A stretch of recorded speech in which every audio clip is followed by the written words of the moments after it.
of the election this evening. Could I ask candidates to join me on the stage, please?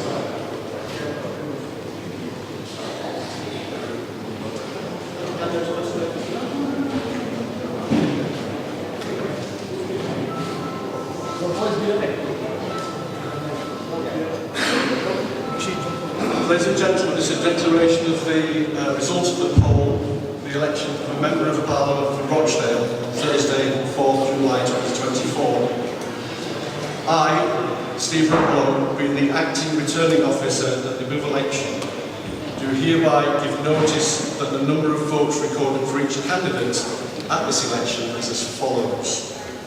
Paul Simon Ellison, the Conservative Party, 4,273. George Galloway, Workers' Party, 11,500.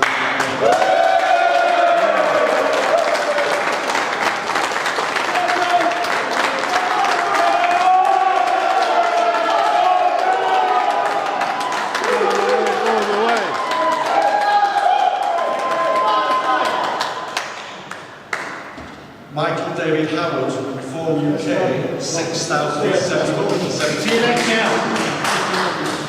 Andrew John Kelly, Liberal Democrats, 2,816. Martin David Sabin, Green Party, 1,212. Paul Waugh, Labour and Cooperative Party, 13,000.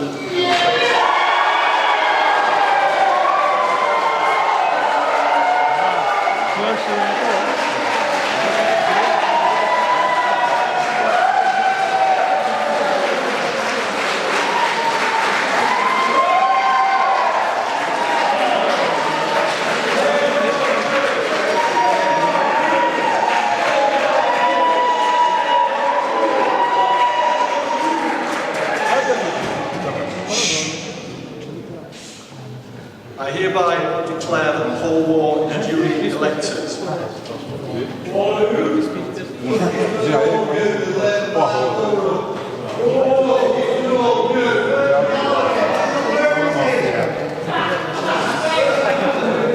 Thank you. I'd like to thank the returning officer, the county staff and the police. Special thanks goes to my agent Tom Besford and of course our campaign organiser.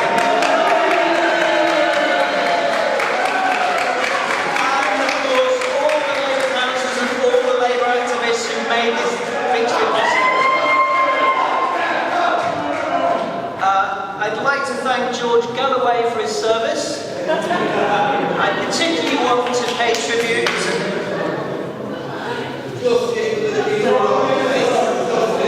Are we going to be allowed to speak? Is this a democracy? Yes. Are we going to be allowed to speak? I particularly want to pay tribute to the late Sir Tony Lloyd, whose decency and compassion are still an example to every one of us.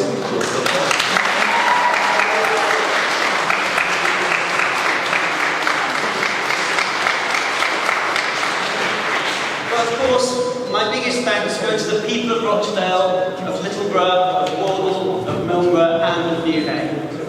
And on what looks like an historic night for Britain, I'm so proud that Rochdale is now part of a national wave of change. As in the rest of the country, I know many of you have voted Labour here for the very first time. I'll do everything I can to repay that trust that every Labour voter has now placed in me. And for those who didn't vote for me, I'll work tirelessly on your behalf too, to deliver the real and lasting change that we all need. Because it's now my job to speak up at Westminster for all of Rochdale. Tonight's results, here and across the country, show that no vote for any party can ever be taken for granted. They have to be earned. Labour has learned that the hard way in Rochdale in recent months.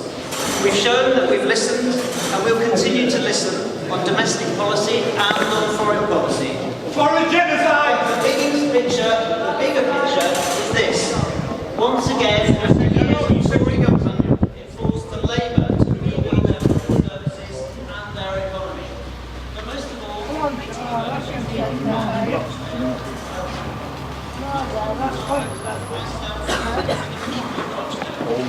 the NHS workers who, like my wife, come home every night exhausted by sheer lack of staff.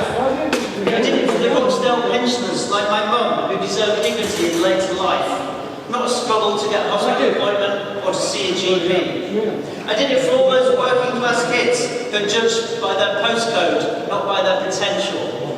And also all those kids who are judged by their skin colour rather than their skills. Most of all, I wanted to give something back to this town, the town that raised me and the town that made me.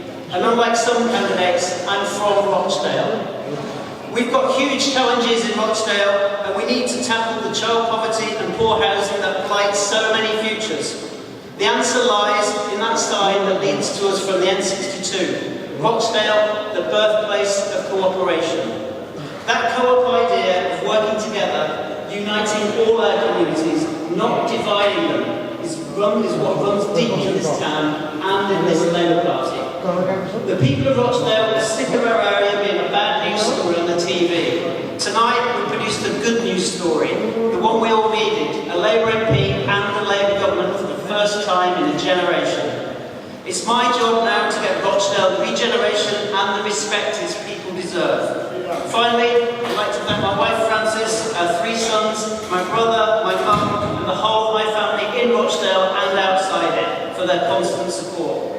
On a night when I'm humbled by the support of my fellow Rochdalians, I'm humbled too by my family's love. Thank you very much.